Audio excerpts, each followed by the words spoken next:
Ladies and gentlemen, I would like to welcome you to the inaugural first episode of Marvelites Assemble. I don't know what I'm doing. I'm just honestly bored, and the heat season's over. So I'm gonna bring you this first episode, this test episode, this beta, so to speak. And we're just gonna sit around, talk about Marvel. That's what we do here. We're just gonna sit around, smoke weed, talk about Marvel.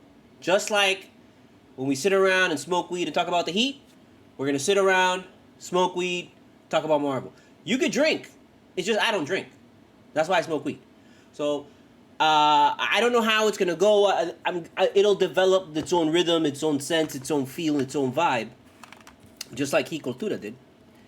And I'm bringing to you this first episode sound only because I look like shit, to be honest with you, and I don't feel like being on camera, but just to give you a for sure heads up on what's up, how's your father, so you don't cry all over the place. I mean, look at me, I'm here, okay? We're here, people. We are here con la Marvel. Es que tengo todo desbaratado, and this desk is dirty, and the cats, and this, and there. I got the robot running, I don't know what's going on. So I really don't want to be out here like, ah! So we're going to keep it sound only today. Okay? So this is what you get. 1, 5, 4, 3, 2, 1. Fuck you. We're out. Okay? So that's how we do it. I don't know how should, because I always start off with a He Cultura, and I'm not going to do that. So, Marvelites Assemble. That's how we do it. Marvelites Assemble. Marvelites Assemble. No, I don't know. It'll come to me. Whatever. We'll just do it. Marvelites Assemble. Rocking with you now. Same way we do He Cultura. You know how the drill, because I got to make money. Hit me up with the QR codes. PayPal, Cash App, all donations go toward the making of my independent film, go toward sustaining myself, and goes toward like all the projects that you see Studio Mogura coming out with. Boom. Studio Mogura is me. By the way, I should start off with that. My name is Studio Mogura, Studio Mogura. I'm the creator of Friends in Square Places, International Horror Association. I'm the writer of Full Moon Nights, the writer-director of Shannon, short film on YouTube. Check that out. And Bitch Please as well. You don't have to check that out, but you can too. Basically, I'm a huge Marvel fan all my life, since a baby, right out of the womb. How do I know? Because my dad collected comics. Okay, my dad collected his favorite comic was Spider-Man, specifically Amazing Spider-Man, and he's got a great run, or he had a great run because I took it from him because he was taking care of that shit. And it was actually my mom that saved our comic collection because my dad had a copy of X-Men #1 and he threw it away because he didn't like X-Men. So there's that. But then my mom recognized that there would be value in these comics before my dad did. So she took the comics and she put them nicely in like a bag and kept them together. Unfortunately, when they moved down here to Florida, like my dad took them and put them in the attic in Florida. So it totally destroyed them all. And until one day he brought them down because he saw that I was getting into Spider-Man and I like comics. And he was like, oh, you know what? Look. And that blew me away that he had all these comics, It also blew me away how horrible he took care of them. So I immediately told him, hey, we got to put these in bags and this and that. And then thus began my comic collecting career. When I hit puberty, I obviously stopped collecting comics because back then, in the 80s, if you hit puberty and you were still collecting comics or you let it be known that you were collecting comics, I mean, you just didn't go anywhere. That's all. Punto y parte. I know today you're going to be all like, oh, that's bullshit, that's not true, like that. Girls collected comics back then. No, they didn't. Okay? In the 80s, there were girls that collected comics, but you're talking about like one girl out of like 50. Okay? It was like that, Because they were so underground with it on their own, so maybe girls liked comics, but they really didn't tell people about that shit. So back then, it was like once girls came into the picture, I had to like cut all ties with like my childhood, you know. And it wasn't until like I literally got dumped that I was like, why the fuck did I do that? And then I always like like comics, but I really started getting into drawing once I hit high school and stuff like that. And I never really drew Marvel because I felt I could never draw exactly like how the Marvel people were, and I didn't understand style at that time. It wasn't until after I graduated college where I actually realized, wow, I can actually draw Marvel characters in my own style, and it's okay, and it comes out good. So it took me a really long time to get over that. But it wasn't until I was sitting in the theater and I saw Iron Man. And I was like, I thought to myself, man, I wonder how much an Iron Man #1 is. And I saw it and it was like $5,000. And I was like, oh, that's too expensive. And this is when Iron Man 1 came out. And I was like, that's too expensive. And I I really didn't pay attention to comics anymore. But it wasn't until I was in the theaters and I was watching Avengers. And I saw Avengers 1, and Avengers 1 ended. And the first thing that came to my mind was, I have to start collecting comics again. So I started collecting comics again. And from 2012, I opened up a little online comic shop, also known as Octotaco. You can check it out with the QR code. It's the 1, 2, 3, 4, 5th QR code with the little octopus in the middle. And that'll take you to my comic shop, and you can check out my collection and what I have for sale. It's a little bit downtrodden right now because I've been focusing on so much other things that it's hard for me to focus on the eBay shop because that takes a lot of time and shit. So I really haven't been doing that, but I have to get back into it because I gotta actually make some money. So go ahead and check out what you like, and if you see anything, go ahead and shoot me a DM. Not on any of these platforms. You have to shoot me a DM on Instagram. Not on Twitter either because Twitter won't work. So shoot me an Instagram on Studio Mogra or at Octotaco, and I'll reply to you at some point. If you comment on some shit that I post up, that's the best way to get my attention, because I'm really bad with DMs and messages and stuff. So yeah, that's like a little bit of the back history of my comic collecting career. And if you follow me, which I know you don't because not many people follow me or know me, but I also write blogs. You can check out my blog, The Comic Market Watch, which is a comprehensive market watch of comics and comic collecting to show you what comics related to the Marvel Cinematic Universe are going up and going down and all that kind of stuff. And again, I've taken kind of like my foot off of that in the last since the end of. To be honest, since the end of Saga of the Infinity Saga, and I started out at the beginning of the Multiverse Saga, that first Phase 4, but then once we started really diving into Multiverse, and getting deep, I kind of have pulled away just because of other projects. I'm trying to do a film on my own. I started doing animation on my own. I started doing, I have comics too. So I've got a lot on my plate. So it's hard for me to just keep that because being a comic collector takes a lot of your time. So, and a lot of your money too. So, and a lot of times I don't have that, So I can only really enjoy it when I have a lot of money and I can splurge on comics and shit. And then I can't always do that. So I kind of pulled away from that, but I really want to get back into it and get back into the grind of that. So hopefully this little podcast show thing will help me do that. Another reason why I started to do this is because I have to talk about Secret Invasion, and I'm here yelling at my cats. And my cats, just the same way that I yell at them when I'm talking about the heat. I drive them crazy, and then they walk out of the room and they don't want to listen, and that sucks. So I'm gonna start yelling at you now, and we need to really address this issue, I feel. Because it's an issue. It's an issue right now. I don't think it's a big issue, just because Marvel has a wide berth of room to fuck up and make shitty shows. Like, they could give us shitty shows for the next 5 years, and oh well, we deserve it. We take it, we like it, and that's what we're going to do.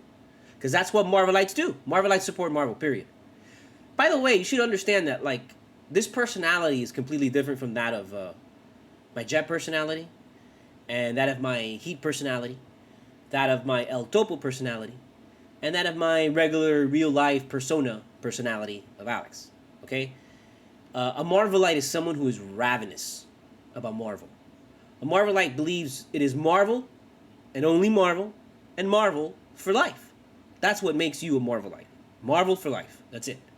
You like DC, you can like DC, you can like other comics, you can like other heroes, you can like other stuff, but in the end, you understand that Marvel is a completely different level, a completely different game. People who criticize Marvel are ridiculous. Ridiculous. I can criticize DC because I feel there are things about DC that haven't changed since the very beginning of it. Marvel, when it became Marvel, was about change, was about, like, you know, more than just let's create and sell comics. You know, at one point, which ultimately led to its downfall, its first downfall, I guess, it became about the money. Because, you know, they got so big, right? But I think now in this revamp, they've learned their lesson and all that stuff, and Marvel is going to go on for as long as the fucking Bible's going to exist. I'll tell you that much. I fully believe in 1,000 years, motherfuckers ain't going to be talking about Jesus. Because the Christians right now are destroying the fucking, like, persona, and they're destroying the face of Christianity and religion. Christians alone are making, Christians and Catholics, are making everybody hate every single religion. Even the good ones. So I think in the future, people are going to look toward the arts and look toward their made-up kind of heroes as followers. And I would not be surprised, man. I would not be surprised if Robert Downey Jr. is fucking Jesus in fucking 2,000 years. But it's not going to be him. It's going to be Spider-Man. In 2,000 years, people are going to fucking, like, bow and pray and fucking worship Stan Lee and shit. Okay? So, that's how it's going to be. And I fully believe that. So, but for now, let's just talk about it in terms of, like, a game. You know, in terms of the show, you know? And, you all, as a Marvelite, you also believe that everything that DC has done up to thus far is garbage. The only thing that's really good is, like, you know, original Batman 1989 and the Dark Knight trilogy by Christopher Nolan. Everything else is shit. And you understand that. You know that. It's not because you're a hater. It's just because the writing's bad, directing's bad, everything's bad. Everything's bad. And everything has been a direct response to Marvel, and you don't respond to that shit. You know, I'm not here to fucking deal with motherfuckers who respond to me. I'm here to deal with motherfuckers who I have to respond to. Because I'm like, shit, that motherfucker did some shit that I gotta top. And that's what Marvel likes. Marvel likes to top motherfuckers. That's what Disney likes to do. Top motherfuckers. That's what they bought Marvel. Because they knew with Marvel, they could really top motherfuckers with that shit. So that's what they're doing. They're topping motherfuckers. Can't top nobody with fucking DC. Get the fuck out of here with the Flash and that bullshit. That was one of the worst movies I've ever seen. You like the Flash? You need to take a goddamn look in the fucking mirror, bro, and think twice about how you fucking like things and look about the world. Because you're fucked up in the head. Straight up. You are fucked up in the head if you like the Flash. There is something broken and wrong with you. Look in the mirror. Don't even look in the mirror. You know what you need to do? You need to go back to, like, 1965, bro, and start watching films. And watch every goddamn fucking movie that came out from 1965 up until now. And then once you get to the Flash, you're going to see how bad that shit is.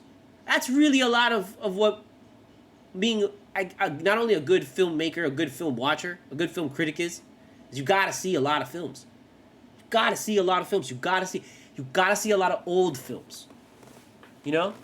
You got to see a lot of old films. You can't just see, like, films that came out in the last 10 years. You can't just see films that came out in your lifetime. You know? I was born in fucking 1981, bro. I'm an old guy. And I have been devouring films from the 1940s and 50s and shit. And I love that era. I love classic golden era films. That's, like, probably my favorite, to be honest with you. Because I love Alfred Hitchcock. Hitchcock is my favorite director. And I love his films. And, like, you watch those films now, and if you're a young person, you probably get bored to death. Because you think it's fucking terrible. But you're watching it to be entertained, and you're expecting, like, you're watching it with the same mentality and sensibility, like, as if you're living in 2023 in today's era. And you can't do that with an old film. For you to really enjoy an old film, you have to literally time warp yourself and your brain back into that time. As you're watching the film. Not after. You have to basically walk into that theater and sit down and pretend that outside, it's 1953. It's the 60s. It's the 70s. You sit down and you put it in the DVD, and, you know, outside it's 30, 40, 50, 60 years, 70 years ago.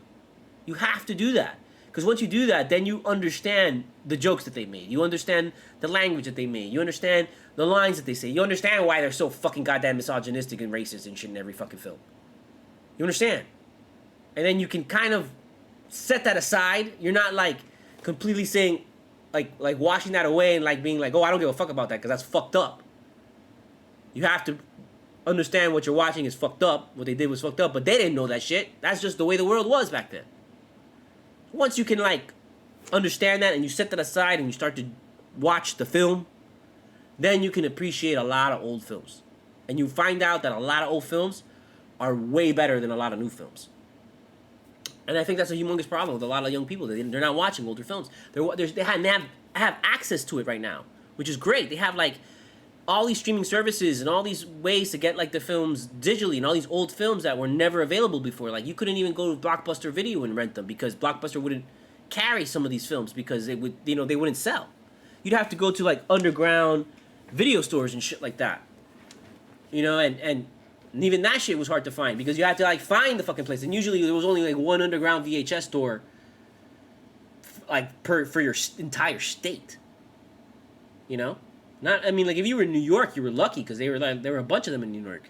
But in Florida, the only underground video store that I ever came across in Florida was in Winter Park when I went to school. And then thank God I had the luxury that I was down the street from God, what was it called? Park Avenue Coffee or Winter Park Coffee or something like that. But they basically was like a little coffee place. They had like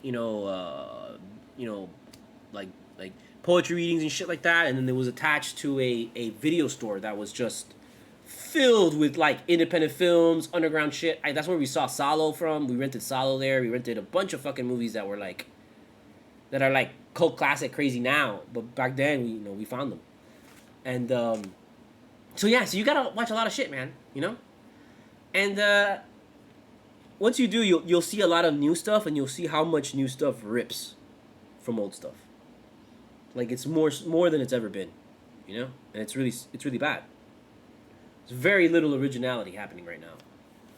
And the originality that's happening, it's because it's being molded with like you're taking different genres and you're taking different films and you're just splicing it all together and then giving you something. And that's what's happening with a lot of movies right now. A lot of movies. When people tell you, how did you come up with this? Oh, it's an influence that basically took this, because when you pitch the films to like, a producer or whatever, you're pitching like, oh, this movie is, Top Gun meets meets like, War of the Worlds or whatever the fuck, like that's how you pitch it. So essentially, that's how what ultimately the movie comes out is that. So, so there's a huge like cookie cutter problem. Excuse me, with films. And I feel that that's kind of what's happening with Secret Invasion, which I'm very surprised about. Because we were told that it's going to be this great political thriller and all this shit like that. And it's been nothing but boring. It's been nothing but a disappointment, dude. It's like I watched Patriot Games, right? Just recently. That's a political thriller. That's a good action political thriller. Sorry, I have to like... One second.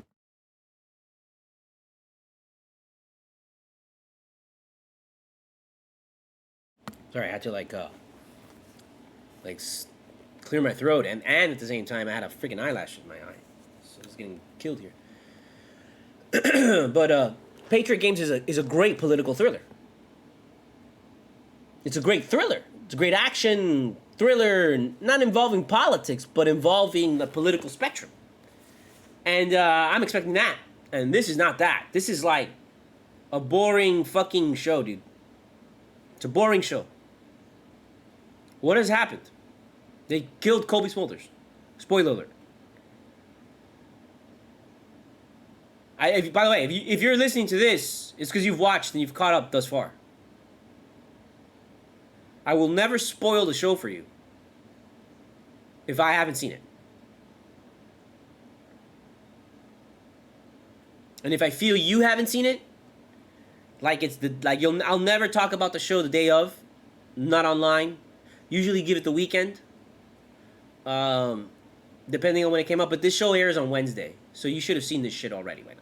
And yeah, it's Sunday, so even if you didn't have time in the week, you had Friday and Saturday to watch the shit. Okay, even after on Friday when you got back from fucking doing whatever the fuck you did, or Saturday when you woke up in the morning and you had breakfast, you watched fucking Secret Invasion. Okay, so fuck you. Watch that shit. I don't want to hear it. But that shit sucks.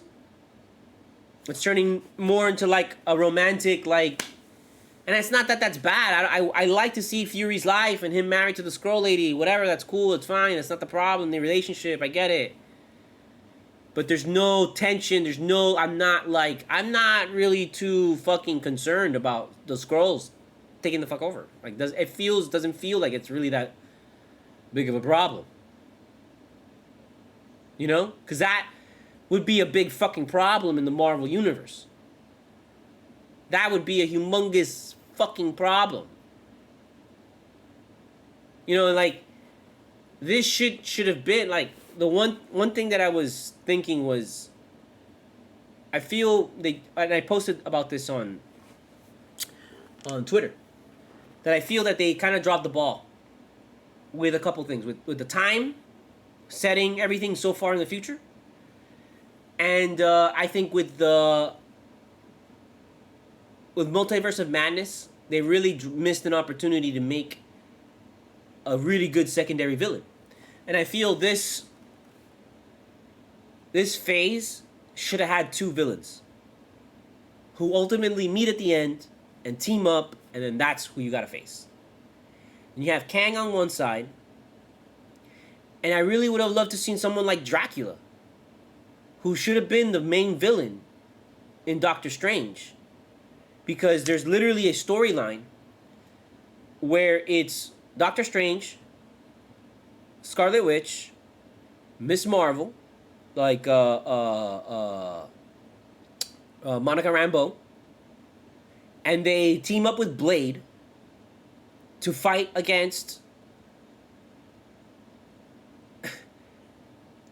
Dracula, because a virus has taken over the world. It's a pandemic has taken over the world. And the cure for the pandemic, it turns out, kills vampires. So Dracula has come into the world to destroy it, that cure. And he even fights Spider-Man, and he bumps into Spider-Man and shit, you know? And I think that was a huge missed opportunity, because it makes sense to do that story, have, you know, you can bring in Dracula from a multiverse universe, have him get stuck here, and then just fucking wreaking havoc. And, sorry, that's the cat's going crazy. And then, ultimately, he team up with Kang. You know? But you decided to kill fucking Wanda and make her a villain. You decided to kill the most popular fucking actress in all of the Marvel Studios. After, like, Tony Stark, and you killed the big three, and you kill everybody from the original fucking Avengers, like, all that's left is Wanda, bro. And everybody loves Wanda. And now you killed Wanda. And it's not even Wanda. It's like, everybody loves that, you know, that actress, dude. Elizabeth Olsen. And kill her off. Yeah, we're going to kill you off. And then you probably gave her, they said, no, don't worry, we're going to bring you back. But you don't know that. You don't know that, because the way that shit works and the way that Hollywood is and shit can happen, you don't know that. You think Sam Raimi's going to come back? I hope not. I don't think so. I don't think Sam Raimi's coming back, because that movie was not... That movie was like a... It wasn't even like when I was in the 80s, when I was watching films that were like adventure films that were scary. Like, when I was younger and I saw Evil Dead, I was like, that's scary. I didn't like it. When I see it now, and it's like super cheesy. Right?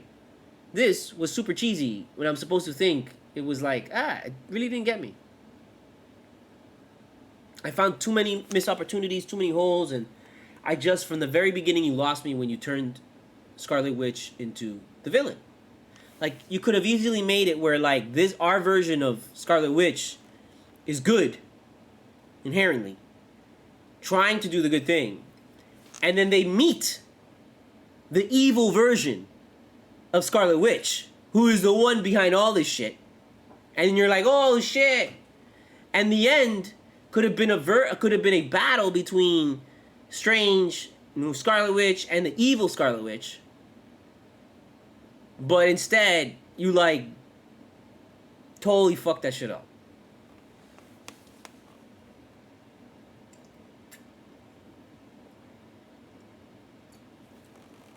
Lots of fuck-ups.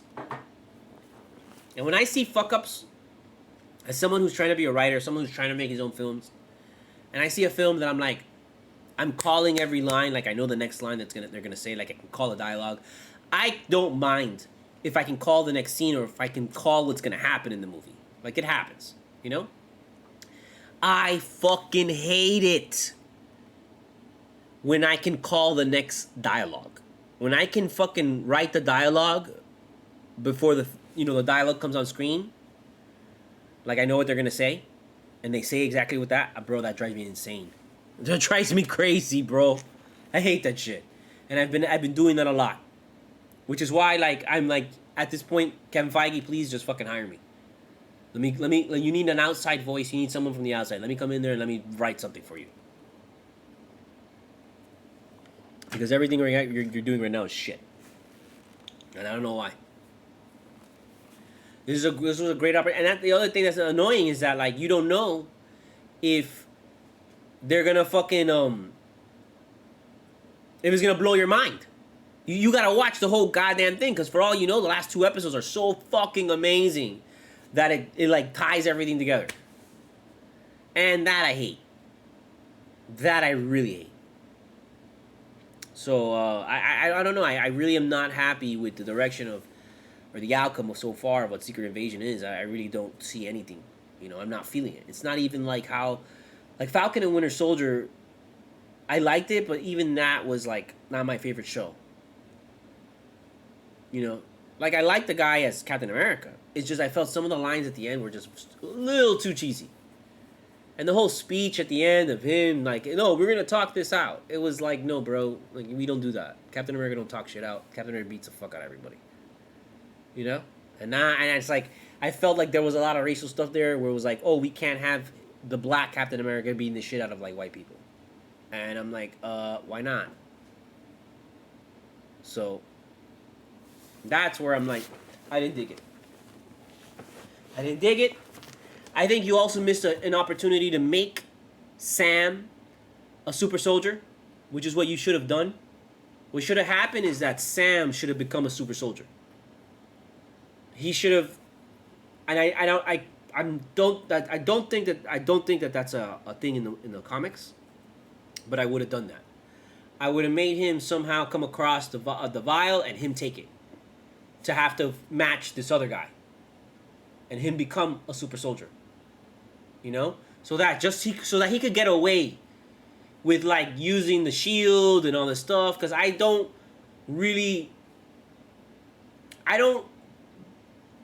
know some regular people have wielded the shield, but it's hard for me to really grasp that like a regular person can fucking do the same shit that Captain America was doing with the shield. It's really hard for me to like grasp that. Like I don't think it should have been that easy. I think it should have been a little bit sloppier, a little bit harder for people. I think the vibranium should be. I know it's lightweight and it's all the stuff because they use it as clothes and shit. So, but I don't know, man. Like it doesn't look right. It just doesn't look right. It doesn't feel right. So, I think I would just to differentiate yourself from the comics a little bit. Much like you gave Spider-Man an Iron Man suit, I would have made Sam a super soldier. And obviously he would never have been as strong as Cap, because Cap is the original super soldier. And every super soldier that comes after Cap is just never going to be as strong as Captain America. That's why Captain America, to me, is the... People don't realize, he is the strongest fucking character in the entire Marvel fucking universe. Like, I know there's, like, powerful guys, but in the sense of, like, strategy, in the sense of just, like, the ultimate hero, like, it's him. I know Spider-Man is great, but I will never fucking believe that Spider-Man could kick Captain America's ass. Because Captain America is the greatest fighter. He's got his own fucking, like, fighting style kind of shit, And so, that's why I really liked, actually, the Hydra Cap storyline, but I just didn't like what Marvel ultimately did with it. They only made it like a bullshit fucking like five comments. Yeah, okay, we're just gonna tease you. I don't feel like that's real. I don't feel like that should affect I wanted that shit to affect the Marvel universe for some time. Like, but there was so much crying about like oh, it's created by a fucking Jewish thing. How can you do that? And that's exactly what you need. You need people to fucking bitch about it. And you should have just kept on going with it, man. And it should have turned into where Captain America, like good, is the greatest hero ever. So if Captain America is bad, that means he's the greatest villain ever. Which means that he is able to just beat the living shit out of everybody. Like, not only just beat the living shit out of everybody, but he's also able to just outthink everybody, like, because of his war strategy. He's just so conniving, so this, and, like, he'd be unstoppable. Which is why it would be such a problem for the Marvel Universe. Like, he would ultimately destroy it because he would rule over it. He would become like he would become what Red Skull would have always wanted to be. Like, Captain America would actually do it. So that's why I think, like, they fucked up with the whole, like, oh, getting the old Cap and having him back and then him facing himself and all this kind of shit. And I thought that was stupid because it should have been that, like, fuck, we can't kill this guy.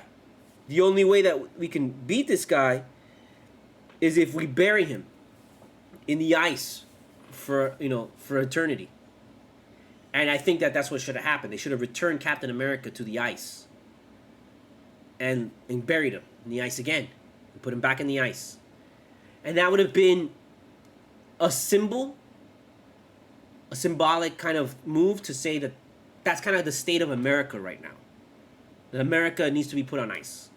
Because all that happened during, Trump and MAGA shit and all that stuff, and then ultimately the January 6th shit happened. So I really felt like that was a very tumultuous time. So that would have been perfect to just run with that, bury Captain America, make that fucking statement, and then you bring him back. Once Trump would have been out of office and we get Biden back and we're like, okay, we can breathe a little bit better, COVID's over and all that shit, you bring him back. And that would have been a huge thing for Marvel.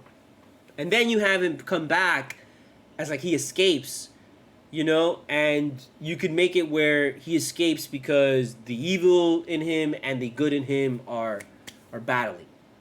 And ultimately that creates like two fucking Caps or some shit. I don't fucking know. But whatever. That's where I felt like it should have gone.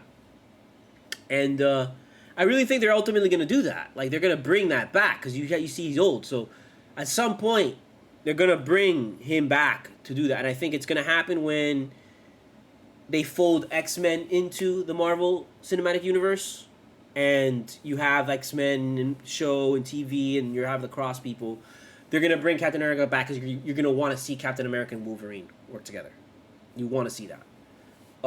So I'm really... Sorry, I keep getting fucking eyelashes in my eyes. So weird. Sorry. Anyways. You see how we rant here? That's how we do it here in Marvelite fucking Assemble, bro. We just fucking go, dude. And we don't stop. We don't look back. We rant like motherfuckers, bro. 45 minutes in, I haven't fucking shut the fuck up, bro. I haven't really gotten deep to the motherfucker. That's how it is. And I... I don't know. You know what? Let me see something here. Give me 1 second. We're gonna see. I'm gonna see if my sister can hop on real quick, and she can give us her opinion.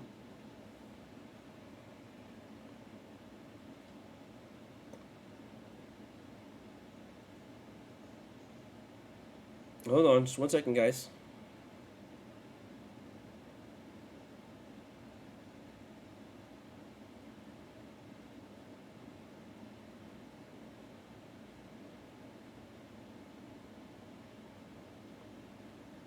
Hold on a second.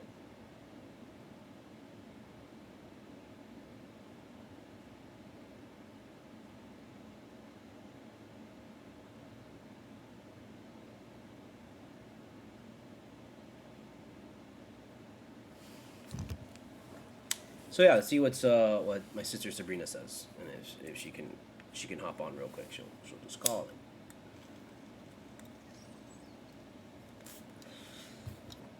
So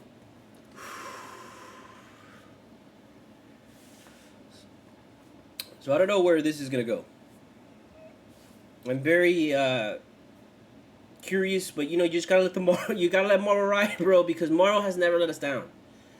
Even with the shows and the movies where you're like, oh, I didn't like this as much as I. You don't know what you're talking about. Okay? Even though Secret Invasion is like, it's really not that good, like, I don't like it. I don't know what I'm talking about. We don't know what it's actually good. Look, Secret Invasion is good. It's not horrible. It's not the worst show ever.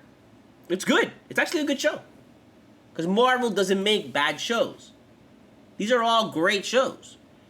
The problem is that the bar for Marvel is they have the highest bar out of everybody right now. There is no bar higher than Marvel. I don't even think the fucking United States government at this point has a higher bar than Marvel. Okay? And we're just hanging on this bar the whole fucking time, man. And they're giving us shit that's like, bro, if we saw this like 10 years ago, we'd fucking be the best shit they've ever made. But this isn't 10 years ago. This is now. And now, you got a top 10 years ago. So, I understand that these shows are also like, they're not going to be as big budgeted as like the other shows. And I understand that technology has made it a lot easier to make a big budget show with in a smaller condensed space. Like, they're using the LED screen and they're using Unreal Engine and all this stuff. So it's like they're able to do like really good looking stuff. Like, I don't want to hear that the CG's bad. I don't want to hear that shit. Because you just say the CG bad because you know how the CG is being done because a lot of people are using now those programs to do just fuck around shit on fucking TikTok. And that's like, I think the bigger threat than, not paying the writers. Not paying the writers is a big fucking threat. A big problem in fucking Hollywood. But what's a bigger problem is TikTok, bro. When you're not paying these writers got nothing to do. So what they're going to do, they're going to go on TikTok and have their own shit. And they're going to be funny on TikTok. Because these guys know how to write. These guys know how to do shit. So they'll go on TikTok and they'll be funny. The problem is that a lot of these writers aren't actors. A lot of these writers aren't directors. A lot of these writers aren't camera guys, So the first initial wave of writers... like, they, Are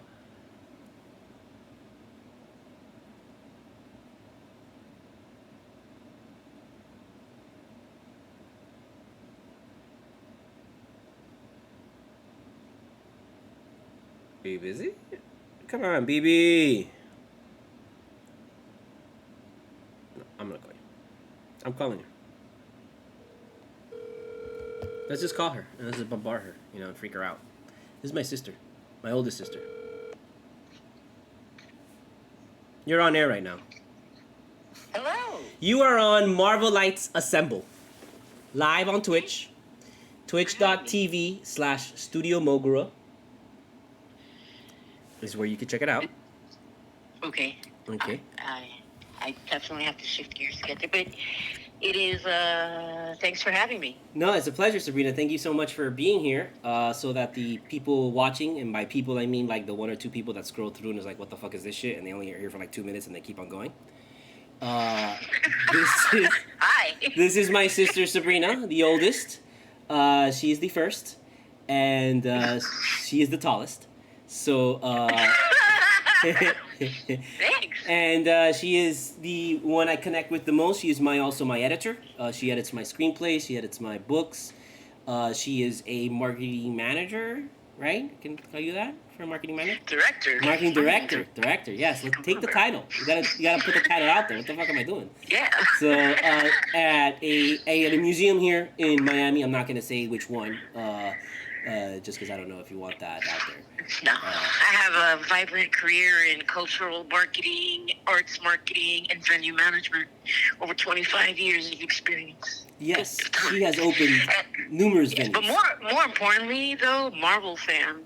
Yes. Since maybe, I guess I was like 12 or 13, Yes. that you found our fathers, you found Dad's comic book collection, and Dad started really actively sharing it with you, and so then I started reading them too, and paging through them because I was not a fan like that memorized them in my youth kind of thing. It was more just like it was always around, and so I always read it.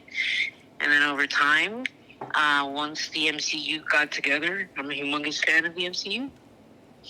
And that I can say always a lot of. And that is definitely one of the areas where we bond a lot is over the MCU. I haven't watched... No, wait. There's only 3 episodes. I haven't watched Secret Invasion. So wait, did you watch the third one? Yes. Okay. It just worked out that the day that it came out, or right after it came out, was the day that I was marathoning the 3 episodes. Cool. So yeah, so... I'm current. I already told everybody that I would never spoil for you. I usually give it like the weekend, but since Secret Invasion comes out on Wednesdays, if you haven't watched it by Saturday, go fuck yourself. Okay? I mean, I try to watch them promptly, but I'm also not as scarred by spoilers or things like that. And besides, like, what the fuck are you gonna tell me? Oh, they're aliens. There are a lot of aliens among us, and we didn't know about it. Like, I guess the one spoiler was the kill-off character in the beginning. Rest in peace, Colby Smulders. But that is not even, you knew somebody was going to die, and it wasn't going to be Fury. I'm surprised to say that you knew someone was gonna. I didn't know someone was gonna die. I didn't think they. I mean, I can't. No, that's a lie. I knew somebody always dies. Yeah, someone does, but not so soon. Now. Huh? Not so soon. I didn't think first episode like that. That maybe will caught me by surprise. Is not so soon, but I didn't expect that to happen in the first episode. I expected that to be more. So they're gonna have a larger role to play, but it's okay. It happened. I expect people to die. This is a whole different phase that we're going through. You have to transition from old characters to new. It's been how many years since Iron Man 1 came onto the fray? People are going to die. Yeah, it has been. It's part of it, we're introducing new characters and new stories and whatever. I'm not as, attached. People are weird because on the internet they were bitching about how, oh, no, too many... It's too serious, right? It's like you were bitching about Marvel movies being too funny. Right? And then now this comes out, and this is more serious. It's less in the universe. People were all pissed off because it's not furthering the universe story. And it's kind of gritty. It reminds me a lot of Winter Soldier. Okay, yes, I have that. I could see that. I was, I was mentioning before I called you that I have been watching a lot of, I saw Patriot Games. I don't know if you've ever seen that with Harrison Ford, the Tom Clancy novels that were converted into films. I like Hunt for Red October. That's one of my favorites. But basically, so that I just saw that and I'm like, I think I wonder if this was the vibe that they were trying to get with how it's a political thing happens. They are the guy that's involved. You meet his family, his thing.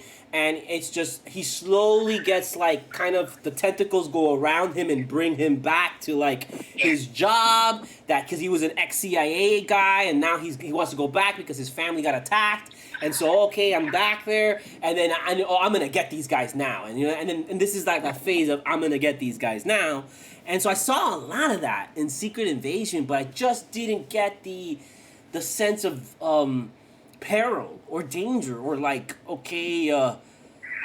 Skrulls, because I feel if the Skrulls are really this should be a really big problem, and it doesn't give off the sense that this is just it feels okay, Skrulls are around. So what? Well, I think it's not a big problem because it's the best kept secret. Nobody knows. Fury thinks it's a problem. He's why are there a million Skrulls? He was like, have you lost your reptile mind? I thought that was funny. It's who else knows? The other people who know have been co-opted into Skrulls themselves. The World Council that all this time has been controlling everything behind the scenes. Skrulls. They're all Skrulls. I thought that was good. I really like that. I like being able to now go back and be like, shit, when you watch the whole fucking thing again. From the beginning, Iron Man 1. You're start to wonder, okay, so who's a Skrull? Oh. So I like that. I like that, and that made me want to go back and start watching all the old films and all the old stuff. When the new show and the new movie does that for me, like that's when I know it's good. And that was one thing that this show did do that I was like, oh, that's great. It's got me back entwined, even with the old Marvel, because it brought back the scenes of the '90s and all that kind of shit, But it just I don't know, man. I don't know if it's that it moves too slow for me at least. It does move slow. And like, hey, I'm the guy that I like slow moving stuff. I love JFK, like Oliver Stone. That's like some people take like 3 days to watch that movie, and it's like I'm like I'll watch it right now. I'm gonna actually watch it right now after I'm done with this. And it's like it moves slower than that, and I just don't feel the sense of like. I don't know. I thought that was really weird that they killed this chick, right? Or I'm assuming she's not dead. The Daenerys Targaryen. No, I don't know. Daenerys Targaryen. No, I think she's dead. I mean, I think that was. I don't know. I guess I wasn't attached to Daenerys Targaryen. That was a little kind of. I mean, that seemed weird because she's dead. If you shoot her there and she's in the middle of the thing and gets shot in the heart, I mean, by the time someone gets to her, unless someone just shows up in the next like 5 or 10 minutes, I mean, that chick is dead. That's a dead body. The way the dare gave me stakes. The way that the bad guy killed this girl, and it's like that's this other guy's daughter, and it was obviously a trigger point. They've been showing you all the time. Every time somebody mentions his daughter, he loses his shit. This guy's gonna really lose his shit when this happens, and then what they're really gonna let some alien guy blow up the world? Like, no, they're gonna stop the alien guy from blowing up the world. Maybe the world will end up finding out that they're Skrulls. Like, that's the thing. But, yeah. No, I'm curious now as what those secret wars are ultimately going to be, because these are they. He's not they. They're at war, but it's a secret. Nobody knows. That's where I'm thinking. I don't think all the nations are on the brink of war, but it's not. It's these aliens pulling some crazy shit.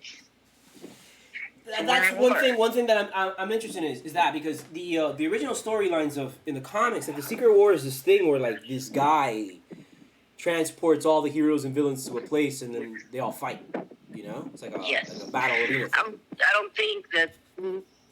I don't think that's gonna happen. I think Secret Wars really means this. Yes. It's gonna be an offshoot of Secret Invasion, and the culmination of this happening with whatever the fuck is happening with Kang. Because Kang is the other one, right? Secret War, and then part 2 is the Kang Wars, right? That's the thing, is that I don't remember from the comics very much. I knew the. No. I'm talking about the MCU. I'm talking about the actual. I'm looking at the MCU. The timeline, like a film releases to come out. For Phase 5. So. Yeah. I don't know how to watch. I don't think that this is going to culminate with the heroes fighting. I think that they're going to save that for the combination of both things. So both Kang and this will be it'll tie up 3 loose threads. This magic, because magic is the other underpinning kind of thing. Like Stephen Strange, America Chavez, Wanda, Scarlet Witch. Yeah, Kang Dynasty is before Secret Wars. Secret Wars is 26. The other thing that's been kind of bothering me, Sabrina, is that the timeline, like the whole 5 years ahead, moving 5 years ahead. Yeah. Like now they're in 2025 right now. And this is all happening in 2025, right? And one thing that really did bother me personally, just because I'm invested in information about the Ukrainian war and the Russian invasion, is how they attack Russia, and it's just weird to just see that. I mean, like I don't want to say that they're making them look like the victim. I think it's more like they're just showing you how the battle of Russia fighting I guess they're using it, but I'm assuming that they wrote all this shit before the invasion. Yes, that. And they just ran with it because they figured, you know what? The invasion happened. Let's just run with it. But I think that was. And I think I didn't like my that. takeaway wasn't like feeling sorry for Russia, but it was more like, look how easy it is to start a war between Yes. the nations. Yes, exactly. Yes, and how like you can use this as a starting off point, whatever. But then I just found it to be. I think they might have overcalculated. I'm guessing they said they did that because they figured by the time they get to now in the phases, it would be 2025. I just feel like they might not have anticipated that they were going to be making so much content so much faster now. Yeah, possibly. I do also think too. There's a difference between like what you write and what you shoot. There's a lot of things that change in between, even for a place as curated as Marvel, where they take a lot of time making decisions. I don't think that they even considered the war in the Ukraine when they were doing that. I don't think that. I think the notion of global tension and look how easy it is to start a war has been going on since the 70s. Yeah, of course. So I guess since the atom bomb, let's be specific, right? Since then, because that's really where it became a threat of like mutually assured destruction. Yeah. So, I think that that's what makes this so serious in a way, and like not a fun Marvel, is because it's like, first of all, it's not babysitting my kids for me, so that already annoys me, right? Yeah. So people who bitch because it's like not that friendly for children. Yes. Yeah, I do think it's ponderous. I do think that the pacing of it, I almost feel like, I don't know if it's the music. Just like if you think about certain elements of it, it's like the story's moving forward, right? And it's not like I feel like, I don't understand what's happening. I'm moving too fast. But something about the pacing is a little off, because it does play out very slow, even though there are really big action sequences and, characters being redefined. I mean, Fury has an alien wife. I never would have guessed that. But I never guessed it. I can buy it. I can buy it, yeah. But still, I was like, oh. Okay, so cool. There like things that are being, that I think are pretty, I'm okay with it. It's just, I do agree the pacing is off. It's a little slow. But I like it fine. Do I love it as much as maybe like a pet project? Like, I love WandaVision, whatever. Like, no, maybe not there yet, but I haven't, it just started. I'm halfway through. There's 3 more that they got to put out. And, which is, I'm just enjoying it too. It's great to see like an old raggedy ass Nick Fury, and I like how Samuel L. Jackson was him, and the alien guy, whatever his Talano, whatever. Yes. He's like, I like. He's got like this funny old school mentality to him. I find him kind of funny. Nice. So it's interesting how I wonder if the break in people who enjoy the film or enjoy the show, their age, and if it breaks exactly where I am, because I kind of just, I could see the good in it, but I can also see the bad, so I feel like I'm on this like tier, I'm in the middle, but then I feel like you're on the side that you like the show, you like it. Yeah, I don't understand why people. I guess to me it's like, well, I guess the Marvel universe has expanded enough that now it includes all kinds. People, not only people that are like, I love it, but people who are like, no matter what the fuck, I hate it. I hate it. Yeah. You know what? You still watched it. You still watched it. Yeah, you still watched it. So yeah. You still watched it to say you hated it. And so it's like, and then you're still gonna watch it in a way. You're still giving Marvel this box office miss. If you really hated it that much, you wouldn't go see it. You wouldn't download it. You wouldn't. You definitely wouldn't. So whatever, and so I don't let other people yuck my yum, and I just kind of enjoy it it's still better than most of the stuff that's out there.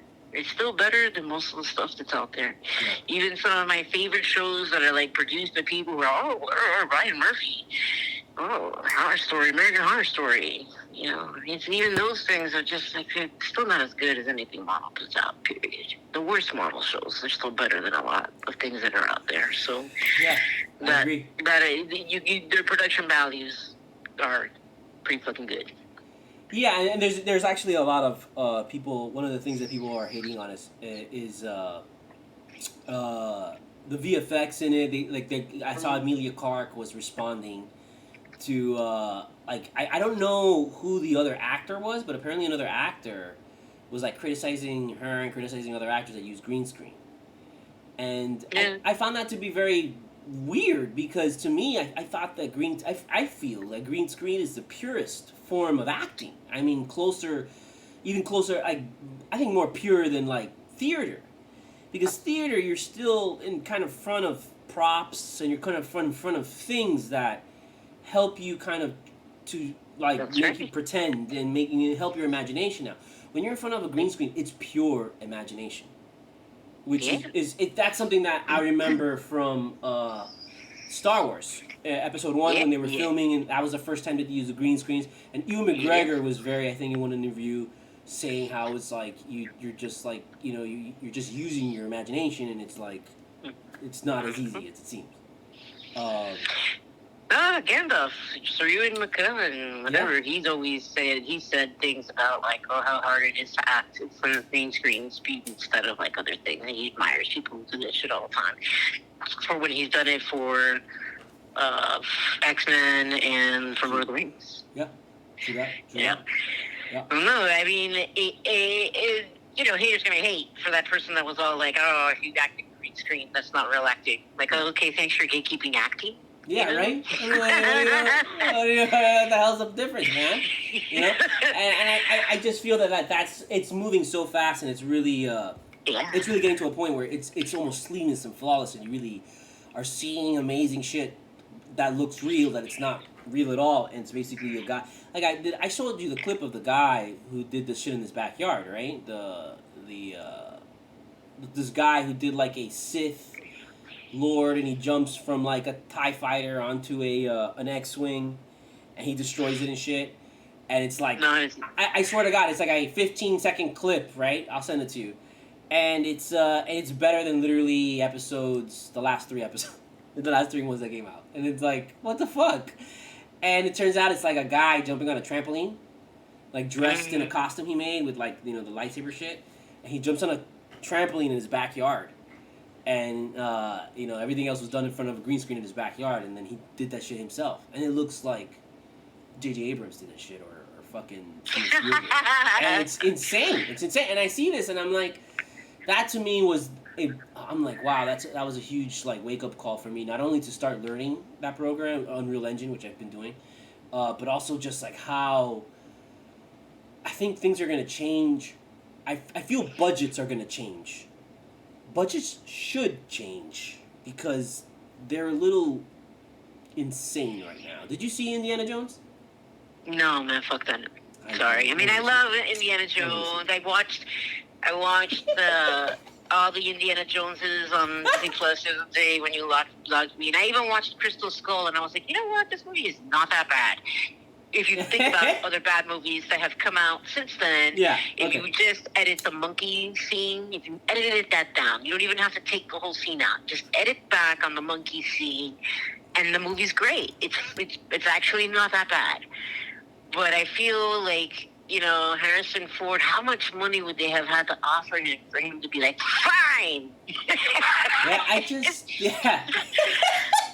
And then, like, how many kids could have gone to college, paid off student debt, or, like, it's just, like, just Harrison Ford's salary, like, nothing else, just that part. So it was like, I don't feel right. I'm watching that right now. No, I haven't watched it. I'll watch it when it comes out on Disney Plus. Yeah, Disney Plus. Me too. That's what I said too.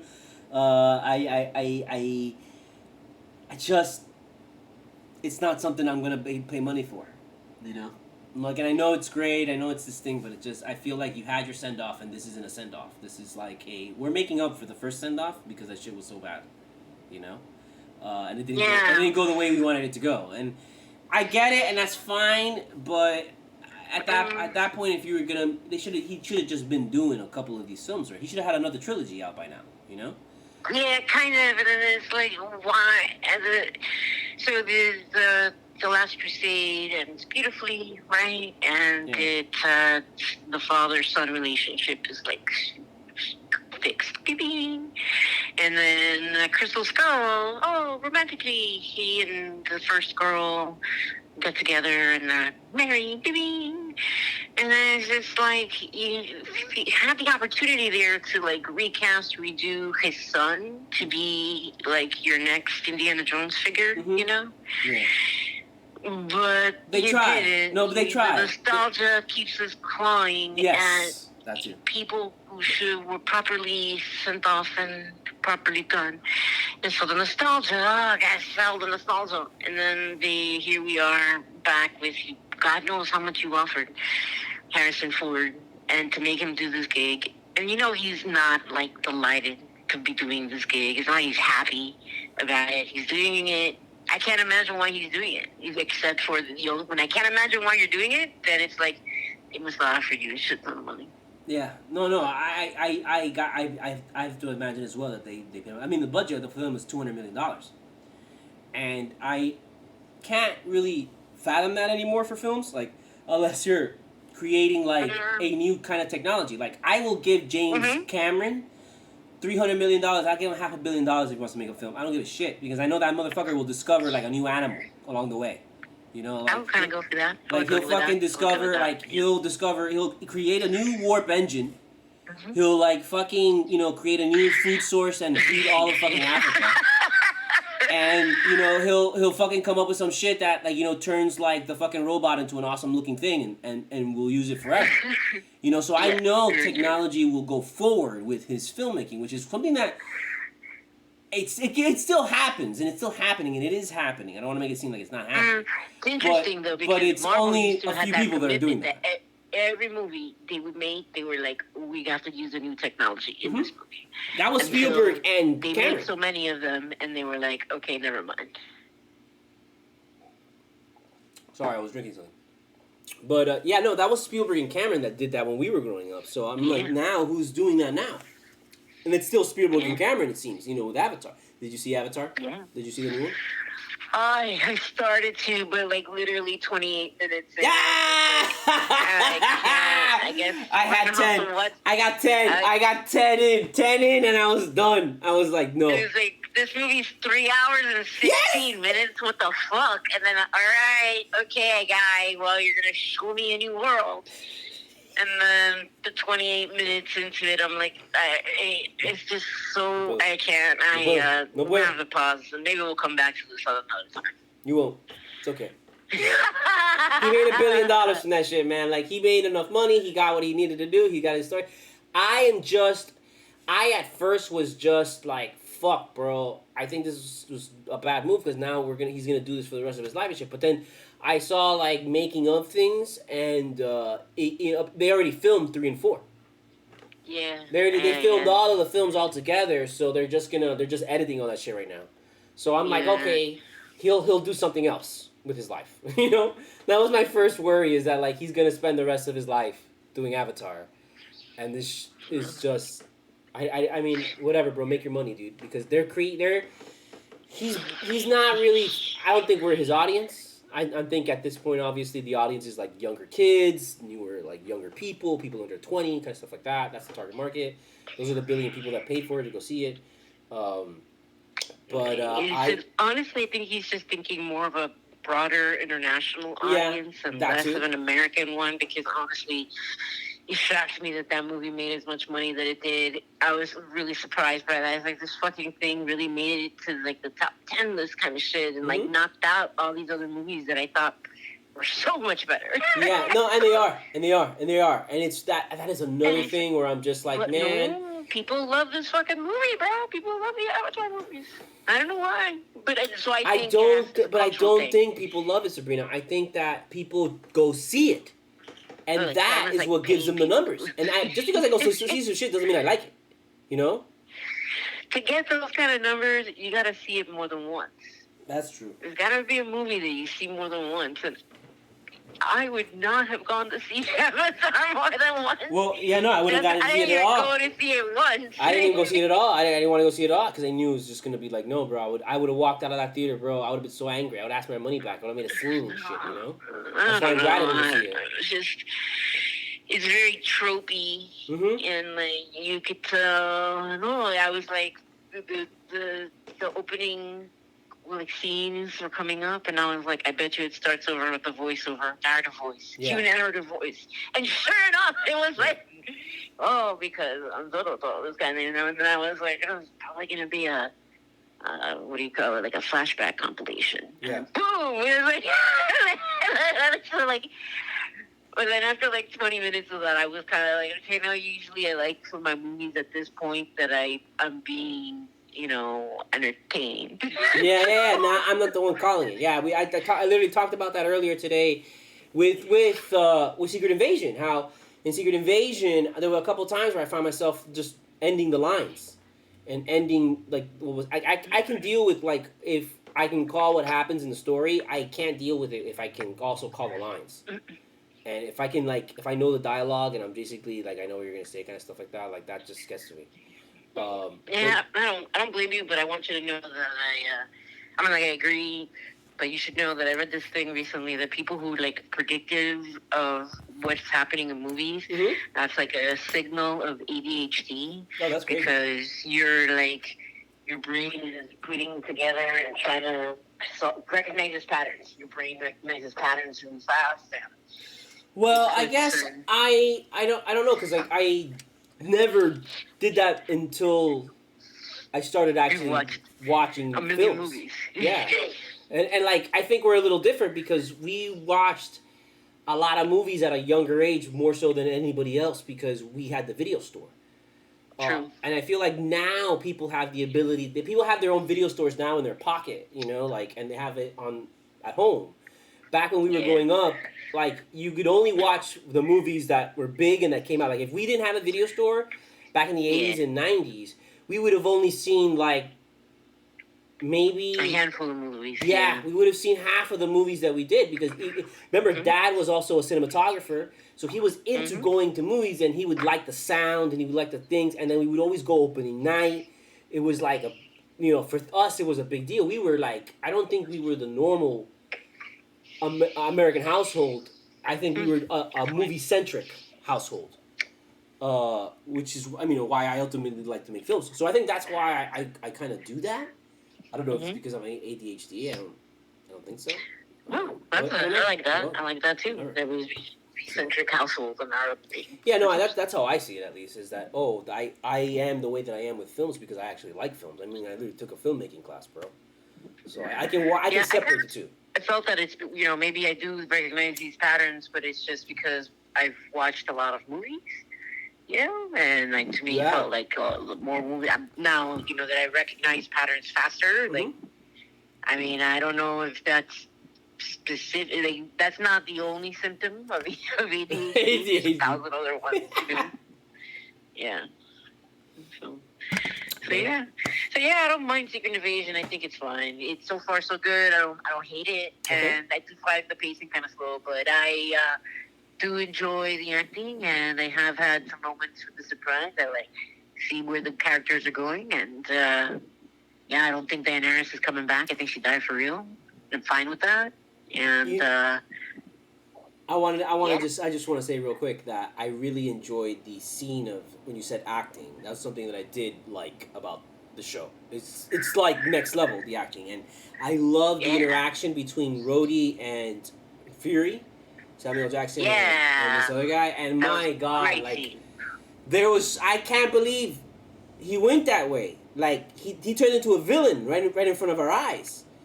Like Rhodey, like a War Machine. He turned into War Machine, which I thought was crazy. He stopped becoming the Iron Patriot and became War Machine all of a sudden, and that kind of like made me.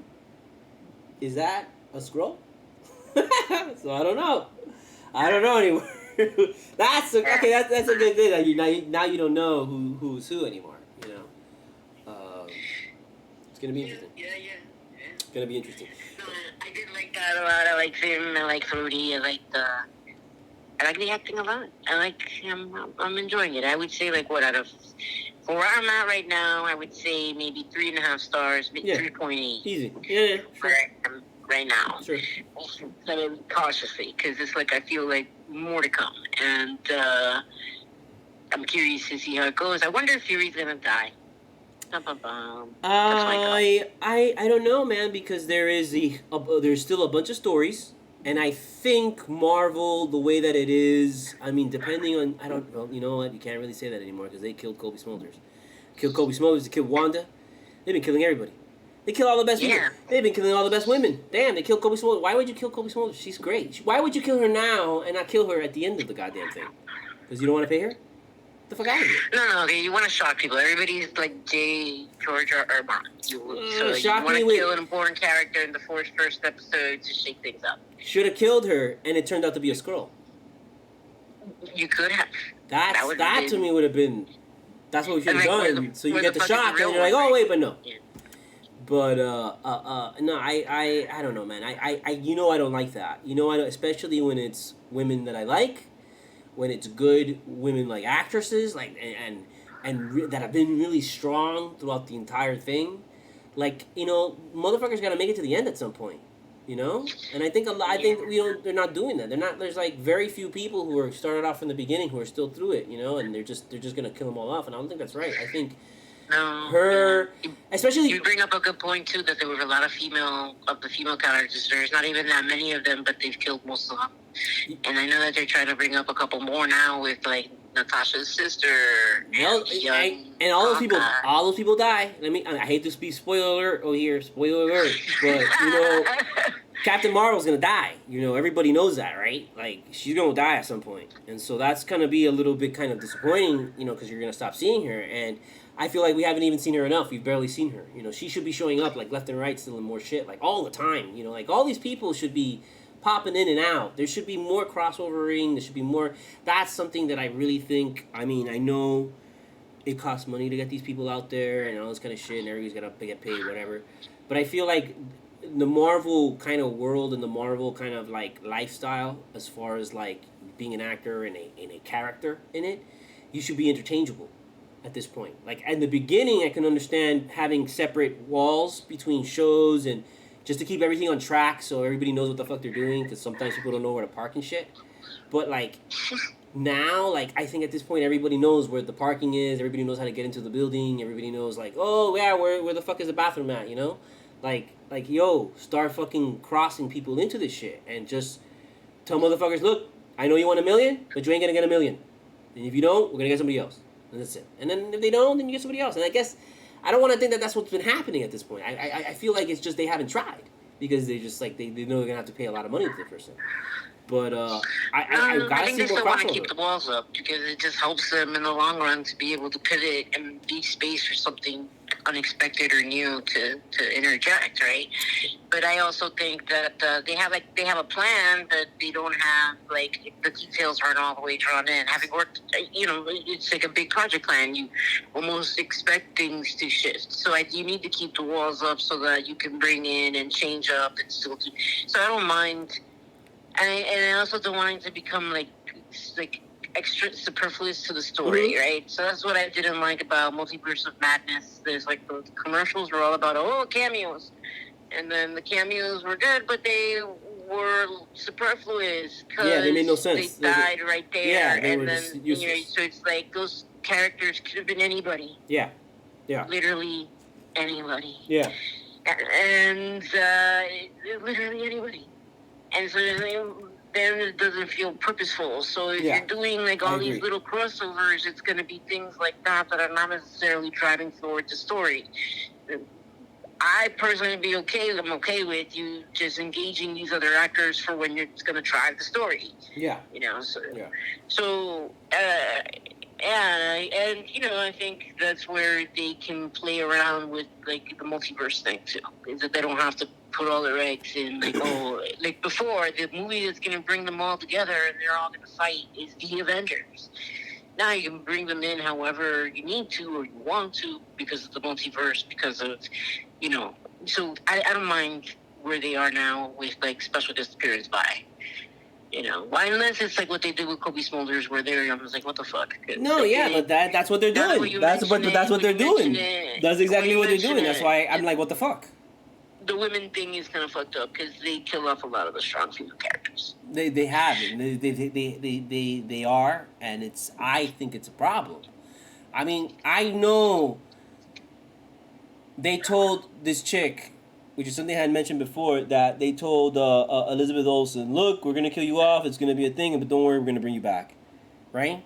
And I'm sure they told her that, and I'm sure she believes it. And I'm sure that there's a plan for that somewhere down the line, and they're doing the at the show, the Agatha show, and the assumption is that it's gonna be there. But if you look back to how Marvel does their shit and how Marvel's been, I don't think it's gonna be there.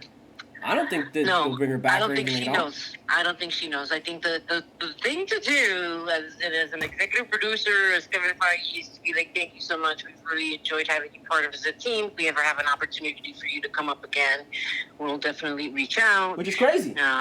I can't believe. And then you walk away as an actor being like, oh shit, I wonder if they're gonna bring me back, or was that the actual end? Maybe so you play it as like that was the actual end. You don't know. You don't got a contract. Yeah, yeah. She signed for multiple years. She does have a contract. She signed for multiple years. It's just that she signed for multiple years and is sitting around. And I'm like, correct. I don't want that anymore. Like I understand when you say you don't want it to be superfluous and you don't want it to even dilute the character, dilute the power of seeing this actor interact with another actor. But I really am trying to view this now, again, like theater, where like you go to see a play or a theater Broadway and there's like multiple actors that are big time on stage together. And this is happening in its own little thing. You're having this. But at the same time, in Marvel, it's I don't even think it's like about the actors as much as it is about like bringing in characters from other shows that are really what pop. And I feel the people that are in this play right now, well, they've always been together. It's not like we haven't seen Fury and Rhodey interact. It's not like we haven't seen like Fury and like, even though I say that, I'm like, dude, have we seen that before? And I don't even think so. But I don't think they've been on the same screen together. But like, I feel like that they come from the same worlds.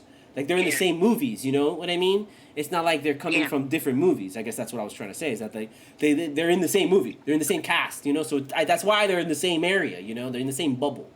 And I want to see the idea, if this is going to be the multiverse, well, like touch that with bringing in that's the way that you would say multiverse. I'm bringing in the same character or another character from another universe. You bring in the same person or another character from another show, and that touches the idea of multiverse. Keeps reminding people of this is the multiverse. This is the multiverse. Like I get going on deep in this deep dive of like, we're gonna just dive into this thriller, we're gonna dive into this thing, and it's gonna be this slow build, and then eventually you're just gonna go, you're at the peak, and you're gonna realize you're at the peak, and they're gonna let you drop. And whatever happens at the end of the show, I imagine has gotta be big. Whoa, one thing I noticed, Sabrina, which is, I think is the ultimately the end of this show is going to be the reveal of the Fantastic Four. Huh. Because if you saw the Super Skrull guy, what he was looking at, the four things, the four elements, which I found amazing, was he brings in the thing from Shield, from Agents of Shield, the fire thing that heals. That was in Iron Man 3. Oh my God, it escapes me right now. Oh yeah, you're right. That's true. I forgot what it's called. That the girl makes that it was dating Tony Stark. You know what I mean, right? Extremis. There you go. Yeah. So Extremis, you had the Groot, which has the power to stretch out. The Groot power. That's what that thing was saying, is stretch out. So that's gonna be Mr. Fantastic. It's gonna have that ability to stretch out. And then there was obviously Extremis is gonna be Human Torch, and then the girl, which is the Invisible Girl. There was something there. I think it was there was the ice monster from that gets lost in Thor 2. No, in Thor 2. In Thor 2, when at the end of the film, when that monster runs across the screen and it's like, because it gets lost in the world. Like, that's on the picture. So that's going to either be the skin thing, the skin of the thing, because it's tough, because it comes from, like, the ice world and shit. Or that's going to be whatever the power of the ice. And there was something else that would either be the thing or the invisible girl. And that I want to say it's something. Oh man, what was it? Oh my god, what was the 4 things? Now I gotta see. Because... I remember. Yeah, I remember to tell you the truth. Yeah. But when you did mention the extremists, I was like, oh, that was a nice little tying worlds together kind of touch. I personally do not believe that they're going to introduce X-Men nor Fantastic Four as so much in this world. I think that they're going to introduce them more that's part of what Secret Invasion is, that all of them get transported somewhere. I believe that's how they get introduced, is that all of them get transported somewhere for some kind of a fight, and then they hate each other, and then they get to talking, and then they're like, oh, what are we talking about? We're friends. Let's fuck up this guy. Yeah. But it takes a minute to get there. It takes the whole movie to get to, oh, wait. So these characters are introduced already fully formed. And, that way you don't have to deal with backstories. Because who wants to watch another fucking backstory of the Dark Phoenix? Oh, God, I don't. Raise your hand. Raise your hand if you want to watch another X-Men backstory. I really don't. But no, you know what? We have it, again, remember what I've always told you and I've always said. It's not that you want to see another... You do want to see another one, because the reality is that you're not seeing another one. You're seeing the actual one. You have never seen the actual real X-Men. You have never seen... even Spider-Man, you really haven't seen. You've seen a 70 to 75% version of what Spider-Man is. You've seen Wolverine. You've seen Wolverine, though. You haven't seen Wolverine. No, you have not. We have not seen Wolverine the way that Wolverine's supposed to be. He doesn't even look like that. He doesn't even look like that. Wolverine, to be honest, looks more like me. Not like Hugh Jackman. He's supposed to look more like me, like a short guy. It's Hollywood, though. Come on. No, I understand. But they're going to do it the way that they're going to do it. They're going to do it the right way. They're going to do it the right way. So we haven't even seen that. And that's why I always everything with the X-Men, dude, yes, I do want to see Dark Phoenix. I want to see it done by Marvel. I don't want to see it done by Fox. So, I don't know. Yeah. We'll see. Yeah. I'm okay, man, because I'm okay with whatever they give me. You can give me more of the old, of what we've already seen before, because it's them new, and give me more content. Give me more stuff, bro. Keep me here. Instead of letting me go to Prime Video and letting me go to Max and spend my whole fucking day watching South Park. I started South Park again for the second time in a row in the last month. There's nothing wrong with episode that. 1, season 1, episode 1. Just started it, and just yesterday I finally caught up to the latest episode. And boop, I started it again. So why not? Don't let me do that. You better take a breath and expect that for a minute, because I was reading about the writer's strike, and I remember going through the other one and how there was just no entertainment. It was so bad. And that's gonna come soon, because SAG is gonna the vote on they're voting Wednesday to either strike again, extend the negotiations, or agree. Is on Wednesday for SAG. And for SAG.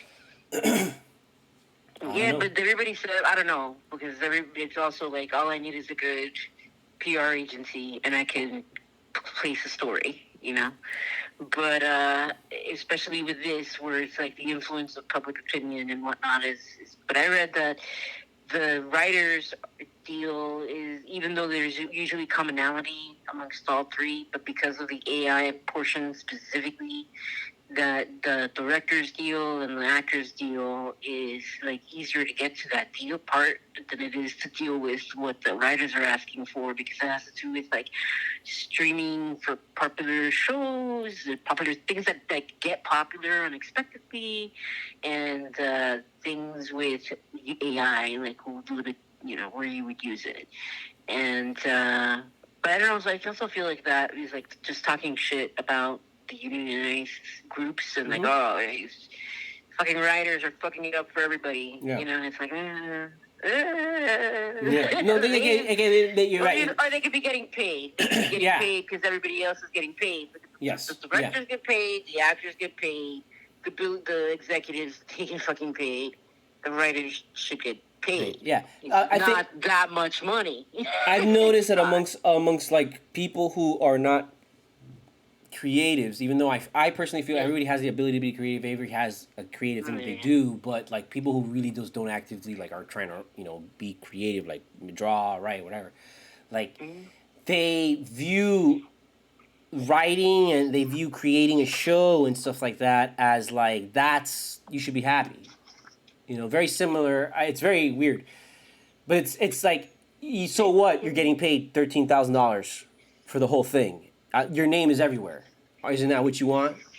And so I don't even think it's your name. I think it's that they don't give enough importance to.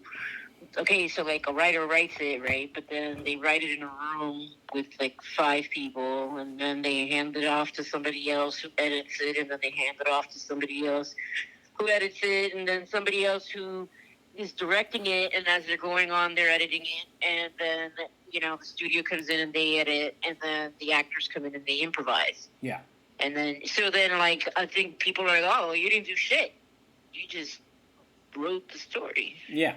Yeah. And everybody else brought it to life. Yeah. Right? Yeah. And look how much it changed, and so I feel like they don't give the importance to, like, yeah, but that first initial step give you the framework. Yeah. And if at the core the script sucks, then no matter how much shit you throw at it and how much you spend on CGI and Tom Cruise, it still sucks. And, a discerning audience nowadays, if you're trying to make a fucking $1 billion every time you release a movie, then you need shit that's gonna attract the discerning audience and watch that they're gonna go in and watch it twice or 3 times. Yeah, no, definitely. Because you're not gonna make that money unless you go have people go watch it a bunch of times. So I think the writers should get paid. I don't think that their work is valued enough because the process constantly like builds on or changes or takes pieces out of the original work that they do.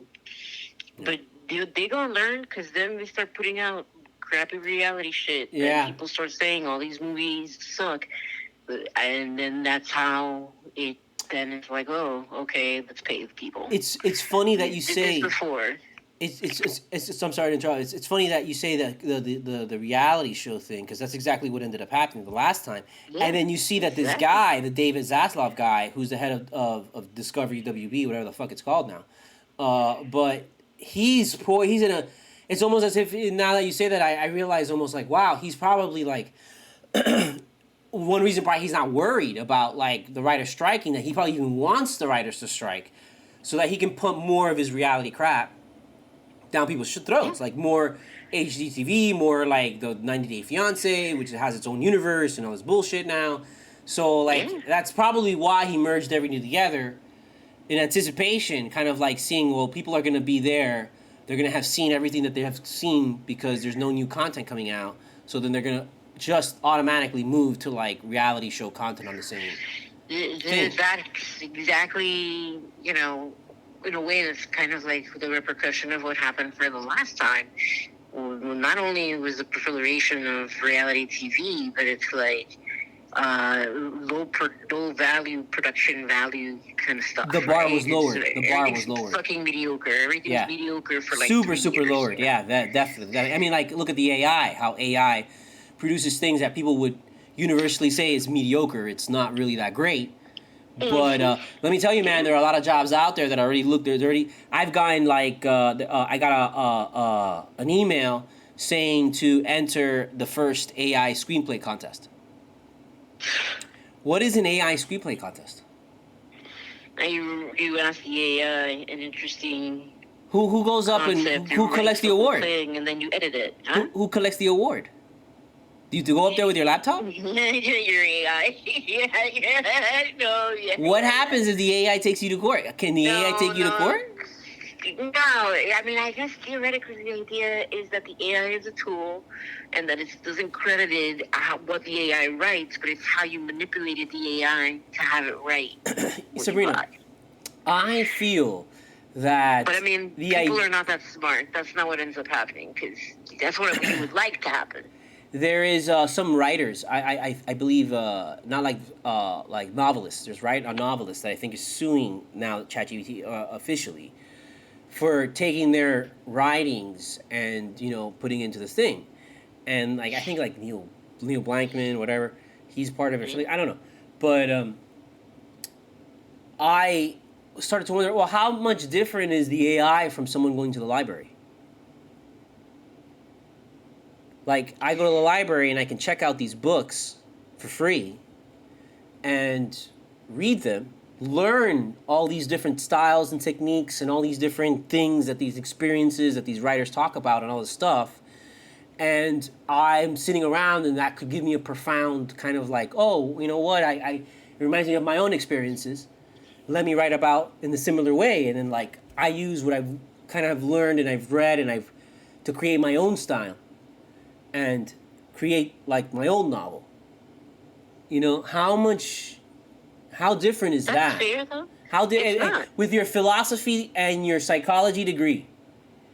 No, that's not very different. That's in a way. You know how, I say that ideas are pulled from the collective unconscious. Mm-hmm. People have these archetypes that sort of swell up around the same time. Mm-hmm. Yeah, that's a part of that. Is that I think that you come back to, even unconsciously, you come to concepts that you already comfortable with and recognize. So it's like when I read all the Dinar Kuntz books, by the time I got to the last batch, I was predicting how and the story was going to go and what people were going to say, because you notice the patterns repeating. You had ADHD? So ADHD? It's not, yeah, it's because I have ADHD. And it's not necessarily the whole, plagiarism, I'm ripping this off. It's not that. You're not ripping anybody off. It's, that's the nature of art and creativity, is that we're all pulling from, the same pool. And as humans, sometimes, we're all gravitating towards the same themes. Because, we're all, in this together, whether we want it or not. We're stuck in all this together. So we gravitate towards the same themes. And, that's how we end up with, I don't know, Jaws and what was the one that came out? Cocaine Bear. Yeah. I mean, that's what happened to me. Yeah. That's what happened to me with the strategist. Is that, with the strategist and Cocaine Bear. So, I don't know. It's interesting. All right. Yeah. So I you know what, I'll leave you at that. I wanted to end it with the AI as the last thing, because I know we've been going on. I want to let you go do your thing. But Sabrina, thank you so much for joining me on Marvelites Assemble. This was so enlightening. This was so great. We went on for an hour, almost 45 minutes. So it was awesome. And man, we ripped through some great topics and shit. So this is great. I have the little table that I have to set up at the office. And what I'm basically going to do is I just have to set up my own setup at the office. So I have to build the computer, I have to get the mic and all that stuff there. And so that's just one step at a time kind of thing. So that's kind of, I'm doing that. But I would love to do this over there, and with a green screen, and we can have Spider-Man behind us and stuff. And, graphics. And then we actually dressed Vito up in a Spider-Man outfit, and he can just come out and do things. Dominican and Spider-Man. Yeah. And so thank you for joining us here at Marvelites Assemble. I appreciate it, Sabrina. Yes, and I hope to have you again. And sorry for calling you kind of out of the blue like this, out of nowhere.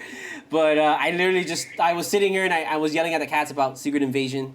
I was like, you know what? Let me just fucking yell at the world. And I created the whole fucking thing already. And then I was like, I just start talking in 45 minutes and I'm like, you know what? I should call Sabrina. Let me see if Sabrina's going to get into this. And then that's where we are right now. So I'll leave you be. So thank you very much for joining us. And I will talk to you later. And I love you. I love you too, brother. Right. Have a great night. Bye. You too. Right. Have a good one. Bye. So that was my sister, Sabrina. And yeah, so oh my god, that was great. I loved it. I loved it. I loved it. That was great. We got a lot of good stuff there. We covered a lot of good things. Um, so yeah, so we'll end it right here for the first episode of Marvelites Assemble. Basically, I don't have a schedule for this right now. I just kind of did this on the fly, and so I'm going to like I guess run it by the wind. I'm going to try and be a little bit more consistent with this. I work at True Leaving, like you guys know, and um, there's someone that works there that he wants to do a comic kind of debate show like this, like I was doing with my sister. His thing is though he loves DC. He's a big DC guy, so he wants to be able to kind of like bring in the DC, and I bring in the Marvel, and we go back and forth. And again, that's not to say that I don't like DC. I love DC. It's just there's things about DC that I don't like. But I love the DC animated universe. I think that's the best thing that they do. I love Harley Quinn. There's a lot of great characters that they do. I'm really excited about James Gunn. But the whole thing with the hat is that I feel like, well, you know what? I like James Gunn.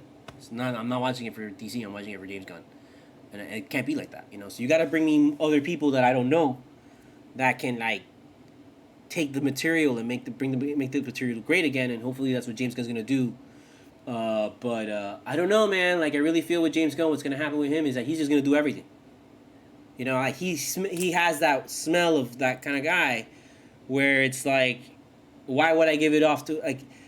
I kind of want to say Steven Spielberg is like this, or was like this maybe earlier in his career or something. I don't know, until he got like DreamWorks, you know, and started having to hire another director. But I still feel like early in this thing, he's gonna be like, I want to make sure this shit's gonna come out right, and I want to make sure everything's gonna be great. So I'm just gonna do it all myself. So if that ends up happening, I'm gonna be a little bit kind of worried. And I think that might happen. That might happen for quite a bit. Like I don't who's gonna make the Damian Wade movie? Did they get a director for that? I don't know. I don't think so. I haven't heard. I could be wrong. They could have fucking picked that shit up like 3,000 years ago and I missed it. And if they did, sorry about that, but I don't think they did. And why wouldn't he make it? You know, that would be fun to do if I was like James Gunn in charge of DC. I'd be like, you know what, I'm gonna do Superman, and right after Superman, I'm gonna do Batman, and then right after Batman, I'm gonna do whatever the hell I'm gonna do. You know, so and then he's gonna do the other Suicide Squad. So it's like he's still gotta do Peacemaker, so he's just gonna do a lot of the shit himself, man. You know. So we'll see. We'll see what happens with that. But I'm excited for it because I know he does great work. It's just his thing. I'm just worried that is it gonna be just him too much of his flavor, much like how it was too much Bryan Singer, much like how it was too much Zack Snyder. Like the beautiful thing about Marvel in the beginning is that each film series had its own person and its own flavor attached to it. And even within that film series, there's different directors and different writers that make it feel like they're different. You know. Like the whole Snyderverse, that was a Snyderverse because literally he did everything, and it just had the same palette, and I'm like, you can't just give me all spicy food and be like, you like it, right? It's like, no, give me something to like cool the spice down. Don't make it so spicy. Give me some flavor here, man. And so yeah, so I think that might have been an issue. Okay, so we'll leave you at that, and we'll save these juicy topics for the next time. I will probably be back. I guess you know what I'll do it. Let's just make a little day right here. Next Sunday, 8 p.m. Let's do it again. It's next Sunday, 8 p.m., 7 p.m. Let's see if we can do that then. We'll watch Secret Invasion, and then I'll come out here on the weekend, and I'll give you the time. Sunday will be the day that, like, you know, if you haven't seen it by then, you're fucked. And then I'll just talk about whatever is going on with Marvel up at that point, and we'll talk a little bit about whatever is going on in entertainment. And then, you know, if I can bring in my sister, if I can bring in somebody else, we'll do that. And maybe next time I'll bring in my brother-in-law, Norwin, the comic book champ. He is a big comic book collector. Like 10 times, you know, he started out like literally like way after me. I swear, I think he started collecting his first comic. It must have been like fucking like 5 or 6 years ago. I feel, you know, I don't think he collected comics when he married my sister. And I think I remember him either getting a comic or him getting into comics like way after. And then he's exploded into one of the greatest comic collectors I've ever met. Like he's got a beautiful collection. So maybe we'll bring that into it and stuff like that. And then yeah, so we'll go there. But thank you for joining us. We're gonna just go out here. Also, one more time, hit me up at the PayPal. Hit me up at the Cash App. Hit me up at my Amazon. Check out my book, Full Moon Nights, available on Amazon and Barnes & Noble. Check out the comic shop, octotaku.com. as well as the TeePublic, and you can check out my Spotify link with all my tracks. I've got a couple new tracks out already. Also, check out my new music video, man. Also, the thing on the corner is my album. I'm sorry, like above. Today's topic is my album cover for my album coming out in August 15th. The Reflection Blinds You from Seeing the Truth. You can also check out my singles that are out. There's what is it? My Hands Are Worn Between Your Legs or something like that. That just came out. There's also the Adrenaline Doesn't Last. I've got a great my first video that I just made. Filmed it in Studio Moga. The first video we filmed, and it came out. I'm very happy with the way it came out. That is available on all platforms. You can check that out on Threads. You can check that out on Instagram, and you can check that out on TikTok, and check it out on YouTube. If anything, check it out on YouTube because I get money if you check it out on YouTube. So, yeah, thanks for joining us. This is Marvelites Assemble. I am Studio Mogura, Studio M-O-G-U-R-A. And I guess we'll catch you the next time there is a Marvel time. So, I don't know. I'm still working on the play, the words, the things, how it flows. We'll work it out. We'll work it out as we go. So, but until then, Marvelites, assemble!